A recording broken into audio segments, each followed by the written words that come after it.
Right, so we were on salivary gland tumors and neoplasm of the salivary gland. I've already discussed about pleomorphic adenoma. In a nutshell, I'd like to go with the most common salivary gland tumor in overall. Most common salivary gland tumor is pleomorphic adenoma. Most common salivary gland tumor, malignant salivary gland tumor in children or adults, it's mucoepidermal carcinoma. Most common salivary gland tumor benign salivary gland tumor in children, it's hemangioma. Most common malignant salivary gland tumor in minor salivary gland. If it said minor salivary gland, then that is adenoid cystic carcinoma. Okay, adenoid cystic carcinoma is very, very important because it has perineural invasion. Whenever we talk about pleomorphic adenoma, it has double morphology, mesenchymal as well as epithelial morphology. More common to the superficial lobe. Okay, superficial lobe. So we will go on to the detail. Okay, so parotid gland, if you talk about the parotid gland, the submucosal gland and the sublingual gland, these are the major salivary gland, whereas there are multiple minor salivary glands, okay, which are located in the lip, in your buccal mucosa. Okay, it is located in the retromolar area, but it is not present in the outer 1/3 of the hard palate and gingiva. Okay, so outer one, this is MCQ, outer 1/3 of the hard palate and gingiva, it lacks the minor salivary gland. Okay, and whenever we talk about the risk factors, I already told you about the risk factors correlating with nasopharyngeal cancer in my salivary gland model 1. Okay, in that Epstein-Barr virus was one of the cause. I told you about trisomy 5 and trisomy 11. I also told you about other important factors like radiation to head and neck. Okay, radiation to head and neck. I also told head and neck, and I also told you about other factors like exposure to silica and nitrosamine. So these were the different risk factors for which we already talked about these risk factors, right? And most commonly salivary glands tumor, it's more commonly to whom? To, yes, females. So but exception is Warthin's tumor. If you make this W ulta, this is males, right? And again, next ulta was this M. If you make this M ulta, you will get W, and this W is for Warthin's duct. Warthin's duct is seen in the submandibular gland, sublingual gland. It is more over the mucinous secretion. Okay, mucinous secretion, and you know from this, your knowledge that silentinitis was more common to. Yes, it was more common to sublingual gland. Why? Because lingual nerve was winding around the sublingual gland. That is why stones are much more common to the sublingual gland. And also we have to understand about the Staphy's bone cysts. Staphy's bone cysts are actually ectopic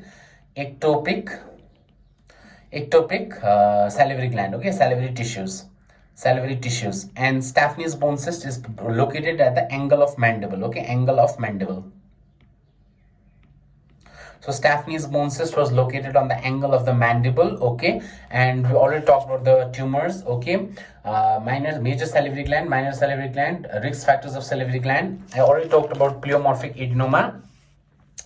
Just a quick recap of pleomorphic adenoma. It is known as pleomorphic because it has two morphology. One is mesenchymal, other one is epithelial. Epithelial, the cells they rest in cords, sheaths, and this one, right? So we will go on detail with the pleomorphic adenoma, and then we'll start. Okay, so there are two types of salivary gland, the major and the minor salivary gland. Okay, parotid gland constitutes about 80% of the salivary gland, and we know that parotid gland is a serous gland. It is a serous gland. 10 to 15% of the located submandibular gland, and rest contain sublingual and minor salivary gland, right? Most tumors of the parotid gland are benign, whereas 40% of the submandibular tumors and 80% of the minor salivary gland tumor are malignant. I already told you in my first module that as large the tumor, the size of the tumor, if the size of the gland is large, the tumor will be benign. If the size of the salivary gland is small, the tumor will be malignant. Okay, so if you see here, there's a benign tumor and there's a malignant tumor. In benign tumor, you have pleomorphic adenoma. And do not forget hemangioma, which is one of the most common tumor, benign tumor in children, hemangioma. Okay, there is of course other tumors like adenolymphoma, which is also known as Warthin's tumor. Warthin's tumor is also known by the term as papillary cystadenoma lymphomatosum. Why it is known as papillary cystadenoma lymphomatosum? We will come to that certainly. Okay. Other is libroma or neurofibroma, and malignant tumor are adenocystic carcinoma, actinic cell carcinoma, mucoepidermoid carcinoma. Okay, similarly, not angiofibroma. Okay, it is a malignant mixed tumor, squamous cell carcinoma. Okay. But you should never forget mucoepidermoid carcinoma, actinic cell carcinoma, adenocystic carcinoma. Okay, in the case of your malignant tumor in the children. Now, most parotid and submandibular gland tumors grow slowly over a long period of time without causing symptoms. Small number cause discomfort by obstructing the salivary flow. Most benign tumors will be smooth, relatively mobile, and painless to palpate. Okay. Signs suggestive of malignant transformation. So what are the signs? If the size is increasing a lot, if there is pain, if there is severe swelling, erythema, and there is severe pain, okay, paresthesia, rapid growth, facial nerve paralysis, skin involvement, okay, irregularity, and of course cervical lymphadenopathy. So how can you classify with cervical lymphadenopathy? We are talking about 1A, 1B. 1A means it is a submantle, right? 1B means submandibular, right? 2, 3, 4 is the upper, middle, and lower jugular. 2, 3, 4. Okay, and 5 means the posterior triangle. Over the posterior area, you have the suboccipital, or it's a supraclavicular, right? And 6 means the Delphian lymph nodes. Okay, so you need to understand the level of lymph nodes, and you need to understand the ways of palpation. So one person stands behind, the examiner stands behind, and he starts palpating submental, submandibular. And what is the consistency of your lymph node? So lymph node, if it's fixed, very hard, very firm type of lymph nodes, there might be malignancy. But if it's a rubbery, smooth type of lymph node, it can just be an infections. Okay, so lymph node can be enlarged in any of the cases, similar to that of your thyroid. Okay, every lymph node enlargement, and if you palpate it, it's not a cancer. Okay, in all circumstances, we know that. Form mass that steadily gets bigger behind the angle of the jaw, in the retromandibular region, in front of the tragus, or in the cheek. Same area, all location is same, no? Deep lobe parotid and parapharyngeal space tumor may displace the tonsil and palate medially, and often implantable. This also I told you in the previous my model, that if the parotid gland, if it involves the deep lobe, then this is known as the dumbbell tumor. That pleomorphic adenoma involving the lymph node, involving the deep lobe, it is known as dumbbell tumor. And that dumbbell tumor, it displaces the tonsil towards the midline, and not to be confused with parapharyngeal abscess as well as peritonsillar abscess, because in both of this condition, the tonsil is moved towards the midline. But in the case of salivary gland associated midline pushing of the tumor, midline pushing of the tonsil, there won't be history of fever, there won't be history of like mass will be over here. Okay, mass will be here in the case of parapharyngeal abscess, isn't it? So we have to differentiate it. Very large parapharyngeal salivary gland tumor cause stretcher, sleep disordered breathing, affect the quality of life of the patients. Okay, patient voice may be affected, eustachian tube function may be affected, right? So these are the tumor, this is the history, and this is the midline bulge of the tonsil involving the deep lobe, right? Now, clinical features of tumor arising from the submandibular gland. So what are the tumors that arise from the submandibular gland? There are different tumors that might arise from the submandibular gland, ranging from parotid gland. It might be a pleomorphic adenoma, it might be a Warthin's tumor, it might be any tumor, Sorry, it's not a Warthin's tumor, because Warthin's tumor is exclusively, please remember that, Warthin's tumor is exclusively in the parotid. Okay, submandibular gland tumor, it might be a pleomorphic adenoma, it might be any other tumors. Okay, rarely it will be a malignant tumor, but more commonly it's a benign tumor. Swelling in the submandibular triangle, right? Localized more accurately by bimanual palpation of the floor of the mouth. It's sometimes difficult to differentiate a tumor arising from the posterior aspect of the submandibular triangle, one and that arising from the tail of the parotid gland, mistaken from a lymph node. Okay. Now let's come to Warthin's top tumor proper. I was actually searching for pleomorphic adenoma, but I'm not able to find pleomorphic adenoma here. So first of all, I will talk about pleomorphic adenoma. I think they are trying to explain pleomorphic adenoma right from submandibular gland, but I'm not satisfied with this writing. So I will just help you out by I'll be speaking up, and I'll be it's okay if I write in the notes. Okay, so let's talk about pleomorphic adenoma, because revision will help you a lot. So pleomorphic adenoma, it is known as pleo because it consists of two morphology. One is the mesenchymal mesenchymal, other one is the epithelial, so if it arises from the deep lobe of thyroid, then that will lead to pushing of the tonsil to the midline, okay. It usually arises from the superficial lobe, okay, superficial lobe, or it arises from the tail of parotid. You need to understand that tail of parotid can resemble that of the submandibular salivary gland, okay. So this is confused, it was written in the previous slide, right? So whenever we talk about pleomorphic adenoma, it consists of pseudopodia like growth like this, so that is why enucleation is contraindicated, because if you do enucleation, there is high chances of recurrence. That is why we go for either a superficial parotidectomy either we go for a superficial parotidectomy, or either we go for a deep parotidectomy, or we go for a total parotidectomy, conservative total parotidectomy, where we conserve the facial nerve. The next thing that we need to understand, that whenever we talk about the tumors of the salivary gland, the most important thing that we should understand is it consists of a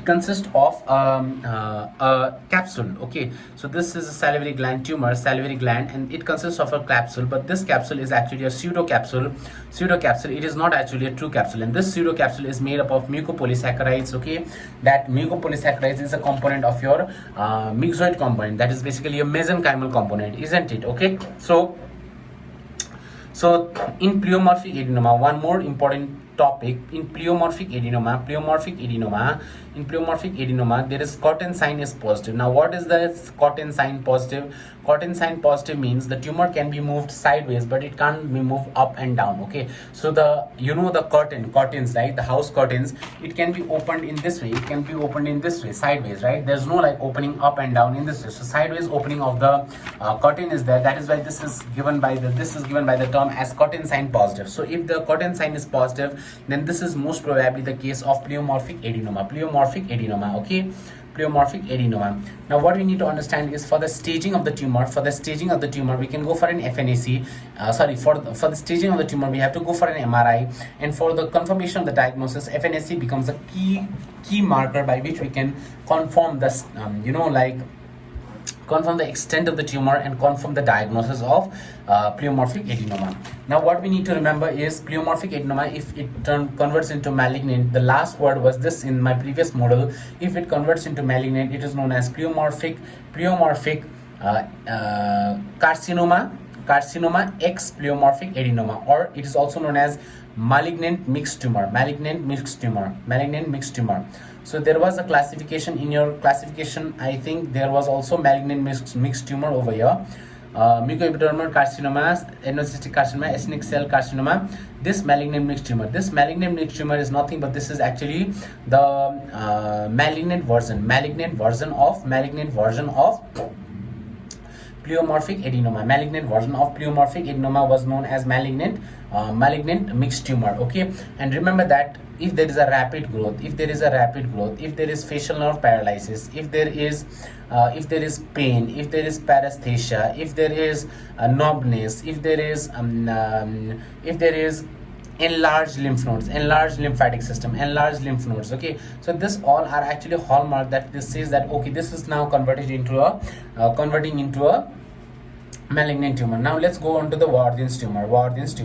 So Warthin's tumor is exclusively seen in the again I'm saying exclusively seen in males, and exclusively is the benign tumor of the parotid. Warthin's tumor are more commonly seen in males, and it's exclusively in the parotid. And remember, whenever we talk about Warthin's tumor, we should say that the Warthin's tumor is 90% it is on the one side, but 10% of the cases there might be a bilateral Warthin's tumor. Now remember that whenever we talk about Warthin's tumor consists of a well-encapsulated, okay. So it consists of a various, it is an encapsulated tumor. That is why we can just go for enucleation. So we can actually go for enucleation, okay. Now remember that it was known as papillary cyst adenoma lymphomatosum, because it was, why it is known as papillary cyst adenoma lymphomatosum, because it arises from the pre-parotid lymphatics. It arises from the arises from the pre-parotid lymphatics. And one more thing I would like to say, see, I'm all writing with green color, so you need to remember papillary cyst adenoma lymphomatosum is all arising from the lymphatics. One more thing I would like to add upon here, very, very important, and almost all the time it's asked in the examination, that whenever we tell about Warden's tumor, remember it is arising from the salivary inclusion bodies in the lymph nodes. Okay, so in the lymphatics in the lymphatic system you have lymph nodes, and in the lymph nodes also it is arising from the inclusion bodies of the lymph nodes. So these are the inclusion bodies, so arises from the salivary inclusion bodies. Okay, now also known as adenolymphoma or papillary cyst adenoma lymphomatosum, occurs for 20% of the benign parotid tumor, rare outside the parotid gland. It's very, very, very rare. It's an exclusive tumor of the parotid. The most common thing must be understood, right? So peak incidence is seen in the 7th decade. It's actually a tumor of old age group. Males are much more commonly affected than females, but present considerably 1.6 to 1. So basically, understand, males are much more commonly affected. Strong association with smoking, very, very important association. Okay, and remember that comprise of lymphoid stroma and onchocystic epithelium. So it is arising from the inclusion bodies of the lymphatics, as well as it is arising from, it has the lymphatics. So pre-parotid lymphatics. Okay, the lymphoid stroma suggests it is arising from the intraparotid or periparotid lymph nodes. So it is arising from the intraparotid or periparotid lymph nodes. I already told you, periparotid or preparotid. Okay, around the parotid there are lymphatics. Through these lymphatics, through the inclusion bodies present in these lymphatics, it's arising. The abundant lymphoid tissues in this tumor is susceptible to acute inflammation. Such inflammation may be precipitated by an upper respiratory tract infection. This may lead to marked swelling, tenderness, and even ulceration of the tumor. Typically grows slowly. It's a slow growing tumor, okay, with soft painless swelling. But if in case it is inflamed, then there will be pain. And remember, the classical hallmark is hot spot on technetium 99 scan. This word states that this is a Warden's tumor. Hot spot in technetium 99 scan. Okay, not infrequently bilateral. Usually this is unilateral. 10% cases bilateral. The presence of multilobulated or multifocal tumors on palpation or imaging is suggestive. The treatment is surgical excision. You can go for a partial superior parodontectomy. You can go for an enucleation. No problem with enucleation. Okay. So are you clear with this? So what did I tell you? Warden's tumor is exclusively seen in males. It is arising from the periparotid or periparotid lymphatics. It is known as papillary cyst adenoma lymphomatosum. It is exclusively seen in parotid, and it is exclusively seen in males. Also smoker males. Okay, so aka it is also known as adenolymphoma, or epithelial and lymphoid content is seen here. Okay, and does not turn malignant. Very rarely there is malignant transformation. Remember that it has a double lining layer cells. Okay, suppose there is this one, there's a double lining cell. Okay, inner cell is the columnar, and outer cell is the cuboidal, like this. Inner cell is the columnar and outer cell is the cuboidal. Okay, diagnosis done by FNDC. Remember, hot spot scan in technetium hotspot on technetium 99 scan is seen. Okay, it's a well encapsulated tumor. It's a cystic and it's a very slow growth tumor. Okay, and if you say the size, it's about 2 to 5 centimeter, and it arises from the salivary gland inclusion bodies. Okay, now let's talk about myoepithelioma. Myoepithelioma are a prominent component of a pleomorphic adenomas.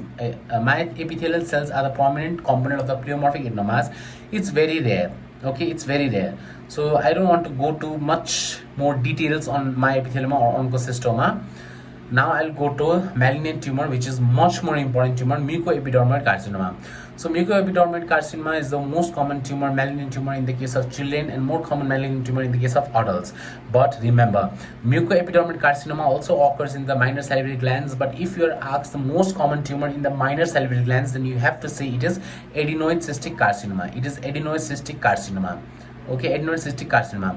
Most common malignant salivary gland neoplasm, but not of the minor salivary gland. Typically affects the parotid gland. See, I told you it does not affect the minor salivary gland. Why it will not affect the minor salivary gland? Because the most common minor salivary gland tumor is the adenoid cystic carcinoma. So the parotid gland most common tumor is malignant tumor is mucoepidermal carcinoma. Rarely pleomorphic adenoma can convert into malignant pleomorphic adenoma, or it's also known as malignant mixed tumor. Why was it known as a mixed tumor? Because pleomorphic has a two component. One is a epithelial, one is a mesenchymal, isn't it? More in the female patient during the first and ninth decade, peaks in the fifth decade. Most common malignant gland tumor of the children. Yes, major risk factors. Major risk factors is previous therapeutic radiation exposure with the latent period and can metastasize to regional lymph nodes. Remember, whenever we talk about mucoepidermal carcinoma, you should not miss. You should not. It's not written over here, so I will tell you out. You should not miss that there are two types of. I just want to add a slide, okay, so that I can write it down over here for you.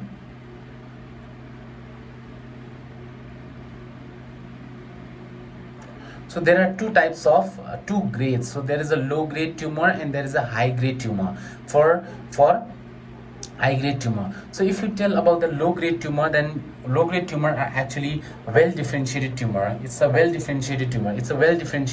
Okay, and high grades are actually poorly differentiated tumor. It's poorly differentiated tumor. Okay, and low grades are more common to children. So if you say the most common salivary malignant tumor in children, you have to say low grade mucoepidermal carcinoma. If you say in this way, you will be very good. Okay, if you say mucoepidermal carcinoma, you will be good, but if you say low grade mucoepidermal carcinoma, you will be excellent. So high grade tumor, for high grade tumor, what should you understand? For high grade tumor, it is poorly differentiated tumor, and it is actually most commonly seen in adults. So what do you have to say? That if you are asked what is the most common salivary gland tumor, malignant salivary gland tumor in adults, you say high grade mucoepidermal carcinoma. That's a very good way. Okay, low grade means even though malignant, it's a low grade, so it's a mucinous component is more. So mucin secreting cells are predominantly seen in the case of low grade tumor, whereas in high grade tumor you have squamous cells. Squamous cells are much more seen in the high grade tumors, right? So in the low grade tumor, you can go for superficial or a total parectomy,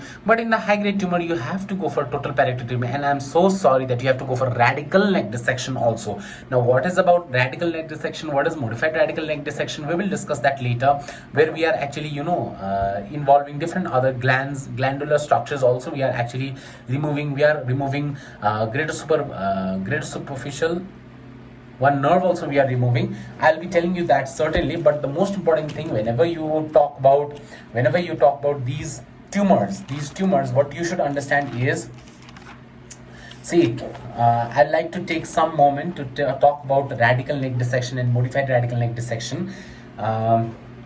So whenever you talk about this high grade tumor, I told you that this high grade tumor must undergo for a radical neck dissection. So what do you mean by radical neck dissection? See here.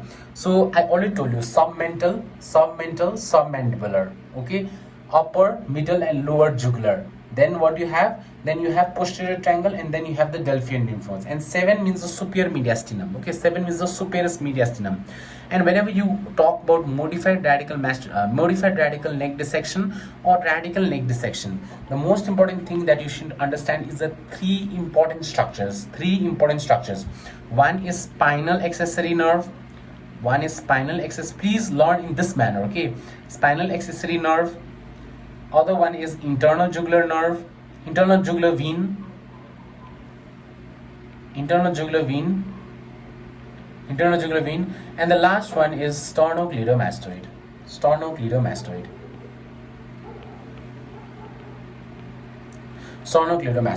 Spinal accessory nerve, internal jugular vein, and sternocleidomastoid. What you should remember is that whenever we talk about radical neck dissection, what we are going to do is we are going to remove the lymph nodes from 1 to 5. So 1 to 5 means the last lymph node will be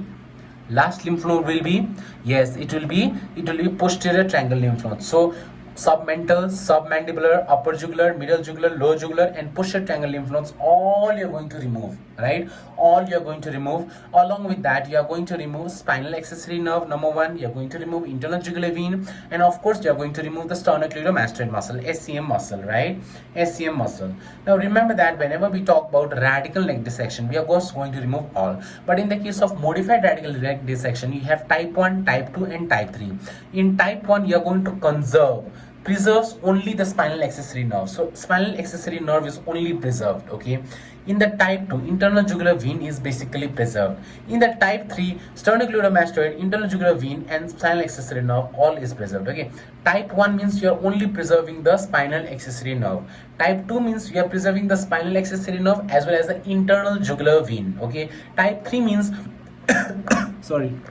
Type 3 means you're going to preserve all these three structures. You're just going to take out the lymph nodes in the case of modified radical neck dissection. So I was talking about this in the case of mucoepidermoid carcinoma, and in the mucoepidermoid carcinoma, you have to, in the mucoepidermoid carcinoma, what you need to do is you need to go for in high grade, you need to go for a radical neck dissection. So we stop here in mucoepidermoid carcinoma. We will be continuing the video in the next session for actinic cell carcinoma. Now we are discussing about the adenoid cystic tumor. Now, adenoid cystic tumor, it's known as a treacherous tumor. Why? Because adenoid cystic tumor, it consists of skip lesions. Suppose if this is a salivary gland, the tumor is over here.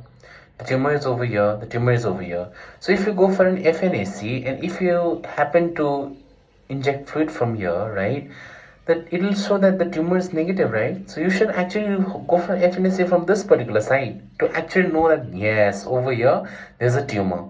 So that is why this is known as a treacherous tumor. And adenoid cystic carcinoma is the most common malignant tumor of a minor salivary gland. Okay. First comes the minor salivary gland, submandibular gland, sublingual glands. Okay. If you are asked that the most common malignant tumor of the parotid gland, it is mucoepidermic carcinoma. That too, low grade in children, high grade in adults. Okay. Second most common malignant tumor of the salivary gland is actually known as adenoid cystic carcinoma. So what happens is, if you can look here, it's not that well clear, but see, I marked this tumor with yellow color, right? Here also I am making yellow color. This means this is a cheesy pattern, okay? Cheesy pattern. So Swiss cheese pattern is the most common variety. Swiss cheese pattern is the most common variety. And remember, adenoid cystic carcinoma is very painful, very painful. Why is it painful? Because it involves the nerves. And it involves the nerve. It has perineural invasion. Okay, it has perineural invasion. That is why this is painful. And remember, the facial nerve is much more commonly involved. The facial nerve, okay, facial nerve more commonly involved than the trigeminal nerve. Okay, facial nerve. So tumor grows along the Haversian system of the bone. So remember that if you look into this particular diagram also, the tumor is towards your palatal region, right? So palatal region towards the bone, right? Palate is also a bone, right? So what happens is it intends into the bone, okay? It resides in the bone, and what happens is it grows along the Haversian system of the bone, okay? Grows along the Haversian system of the bone, without actually destroying the bone, So there will be pain. Of course, there will be pain because of facial nerve involvement, okay, perineural invasion. There will be facial nerve paralysis. There is high risk of metastasis because it's a malignant tumor. And the most common site of distant mets is the lungs, okay, lungs. In diagnosis, the investigation of choice is FNSC, radiologically investigation of choice for detection of the early perineural invasion and the intracranial extension, right? And the treatment is excision. The treatment is excision with the widest cut of normal tissues around tumor as it has skip lesions. Or you can just go for a total if you just remove all the salivary glands, there's so much of minor salivary glands, it's very difficult, no? So excision with the wisest cause of normal tissues, okay? So accounts for 10 to 12% of the malignant salivary gland tumor. It's very bad prognosis. So much of minor salivary gland, where we have to find, no? That's why it's so bad. Is histological subtype of adenocarcinoma. The most common malignant tumor of the submandibular gland, okay? Submandibular gland and minor salivary glands also, okay? But the most common becomes the submandibular gland. Accounts for 70% of the minor salivary gland tumor, only 5% in the parotid, no sex predilection. Okay? In adenoid cystic carcinoma. Now comes actinic cell carcinoma. Okay? Actinic cell carcinoma. Actinic cell carcinoma is usually seen in the children. Okay? It is seen in the children, and these actinic cell carcinoma, it is slightly rare. It is rare. Okay? It is rare. It's seen in the parotid. It's rare. Tumor cells resemble normal serous acinar cells. They resemble the normal serous acinar cell. That is why this is known as actinic cell carcinoma, right? The normal acinar cells are resembled. That is why this is known as actinic cell carcinoma. Okay, it's an encapsulated tumor. It's an encapsulated tumor, and you need to remember that. This involves it's an encapsulated tumor seen in parotid, and it can involve the regional lymph nodes, and radical excision is the treatment. Okay, so it arises from the parotid gland, arises from the actinic cells, resembles actinic cells, and malignant salivary gland neoplasia, male preponderance, okay, and bilateral and multicentric. Okay, so it's exclusively tumor of the parotid. So other tumor of the parotid is exclusively seen in the parotid is the Warden's tumor. Now adenocarcinoma is also there, most often arises from the minor salivary gland, highly aggressive, okay, adenocarcinoma. And there is malignant mixed tumor, common cell carcinoma, Fraze syndrome. This is important. The important part I will talk about. So whenever you go for an excision, okay, at this area, and there is damage of the auriculotemporal nerve, the auriculotemporal nerve and other sympathetic fibers, there is a cross innervation. And whenever you see food, whenever you taste food, there is gustatory sweating, erythema at this particular area. There might be associated pain also. Complication of parotid surgery usually manifesting severe months after the operation, or around 2 to 3 months. Okay. It is characterized by sweating and flushing of the pre-auricular skin over your cheek area, okay, during mastication or even smelling of fluid also, you can actually find it out. The treatment is you can go for Botox injection, or you can go for a flap, okay, just raise a flap in between the nerve supply and this area. And if in case it's a severe one, okay, so you can go for Botox injection. Antiperspirants you can use, okay, or you can also go for Jacobson's tympanic neurectomy. Okay, this glossopharyngeal nerve is cut, but that was actually initially used to do. Okay, we can also use temporalis fascia flap in between the skin and the nerve supply. Okay, tympanic neurectomy can be done. Sheath of fascia lata between the skin and the underlying fat. Subcutaneous infiltration of the botulinum toxin. Okay, reassurance is needed. Okay, so you can keep a fascia in between botulinum toxin, and what you can do is you can just go for reassurance. So in a nutshell, salivary gland tumor, what is the incision? One is modified Blair's incision, lazy S incision, modified Blair's, lazy S, and cyst-trunk incision. Okay, cyst-trunk operation in the case of thyroglossal duct cyst. Okay, so I think this is all about salivary gland tumor. The most important salivary gland tumor being pleomorphic adenoma, Warden's tumor, adenoid carcinoma, actinic cell carcinoma, mucoepidermal carcinoma. Do not miss these tumors. And whenever we talk about the treatment of the salivary gland tumor, we can either go for superficial parectomy, deep or total parectomy, conservative total parectomy, radical parectomy. We can go for neck dissection. Neck dissection more common in the case of high grade mucoepidermal carcinoma. Okay, so there is a modified neck dissection, or there is a radical neck dissection. Okay, so this completes our lecture on salivary gland tumor. Thank you.